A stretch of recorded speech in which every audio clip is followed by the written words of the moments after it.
Hello and welcome back to Beat City Gaming. JD here with another episode of Battle Bites here in World of Tanks, and this is a bit of a special battle. It's an Arctic region standard battle, and it's a tier 6 battle in the Cromwell Knight, and I'm top tier. But that's not what makes it special. As you can see, we are trying out some new equipment and some new editing software. Hopefully this all works out, and we've got a nice picture-in-picture webcam, face cam going on in this video. So we're going to keep this one short, as it is the first one of these that I'm trying out. Still learning a lot about the equipment and the software and how all this works, so it's a work in progress. If there's bugs or if there's things that aren't quite right, I will work on them as we go forward here. If you have any comments or suggestions about how I'm setting this up or executing it, by all means please let me know. I welcome any feedback on the topic, even if that is we don't need or want the face cam, get it out of there and just stick to the World of Tanks gameplay.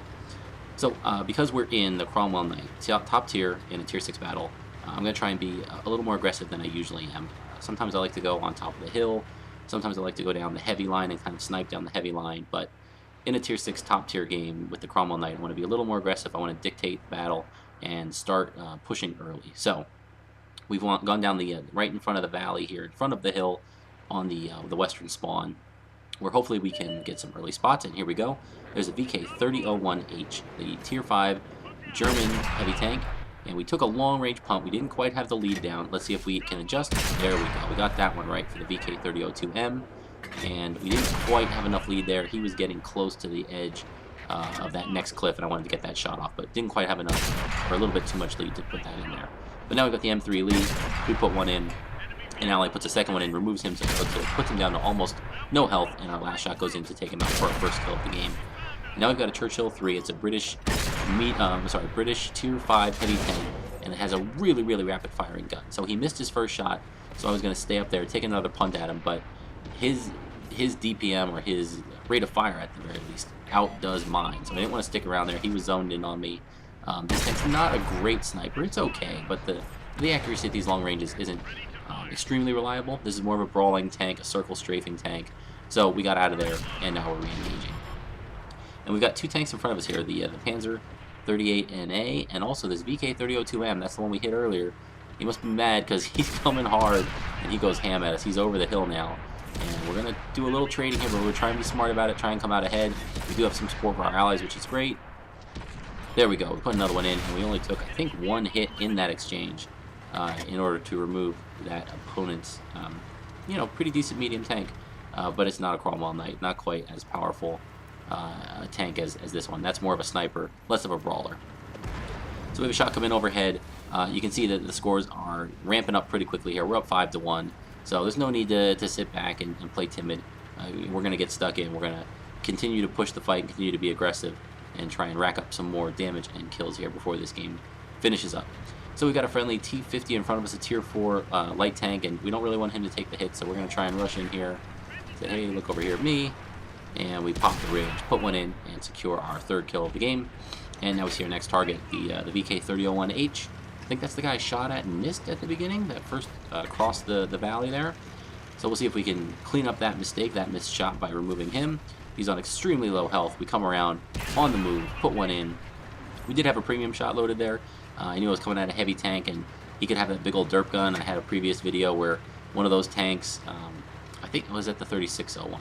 If that wasn't the 3601, then it wasn't the right tank. But I wanted to take him out one hit, and I had to do so quickly, so I didn't take one in return.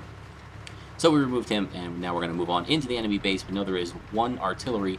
He's in a platoon, so he might have some help back here. I'm not sure exactly where his allies are. There we go. We spot the enemy artillery, and we're trying to use the ridge line here to not give him line of sight, so he doesn't have an easy time shotgunning us. So we're going to pop over. We can aim, we can see he is looking this way. We put one in, it's not enough to kill him. Do we dare? Yes, he's okay. He turned there. We knew he wasn't going to take that shot. And we're able to remove him from the game.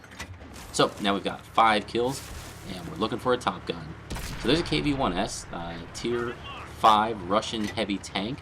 A very capable machine, can have a big gun on there, could certainly do a lot of damage. I don't think he can take me out in one hit, but we don't really want to try. We've got plenty of help here, lots of allies.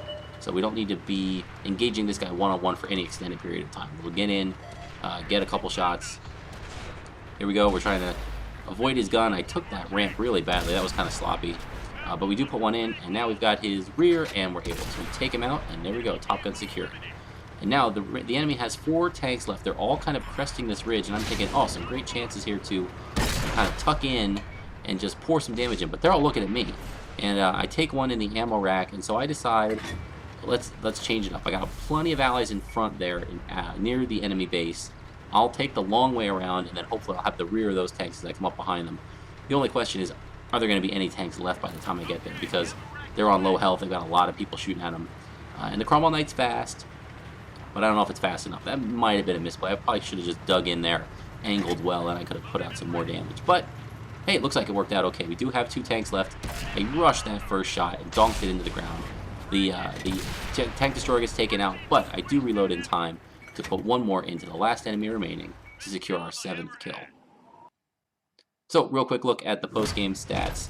We can see that we netted 101,000 silver for this tank. I really love playing this tank. I love the Cromwell, but it doesn't make the silver like the Cromwell Knight. So it's basically the same tank with bonus silver. I love it. Gotta play it. 5,000 XP, which is great for our crew training. We did have some assistance from some ops there in those numbers. And we had 7 kills, 1,743 damage, another 500 assistance damage, and we even blocked a shot, it looks like, with 70 block damage. 17 penetrations, secured a boatload of medals.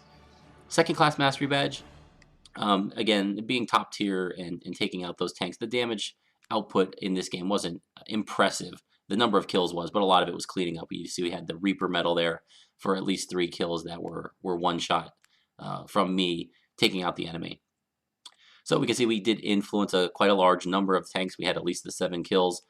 Pretty much anything we saw, we killed. And then the southern flank took care of most of the other tanks. 1,472 base XP. That's not a bad result at all. Very happy with that for our 1,743 damage. You can see the impressive amounts of silver and XP. And the shots fired. So 24 shots fired, 17 hits. Again, at the beginning of the match, we were doing some long-range shooting. And it's not really a strength of the Cromwell. It's not bad at it, but it's not its strength. So we did miss quite a few shots, and a couple of those were on the move. We were being very aggressive. We were moving. We weren't sitting and taking our time with the shot. So don't blame all that on the tank. Some of that's on me, but some of that was the situation we were in. And of our 17 shots, our 17 hits, all 17 penetrated. So there it is, the Cromwell Knight Devastator medal, 7 kills. Hope you guys enjoyed that. Hope the face cam and the new software is working out and I'm able to post this video soon. Feel free to like, leave a comment, and subscribe for future content. And I'll see you next time. Thanks.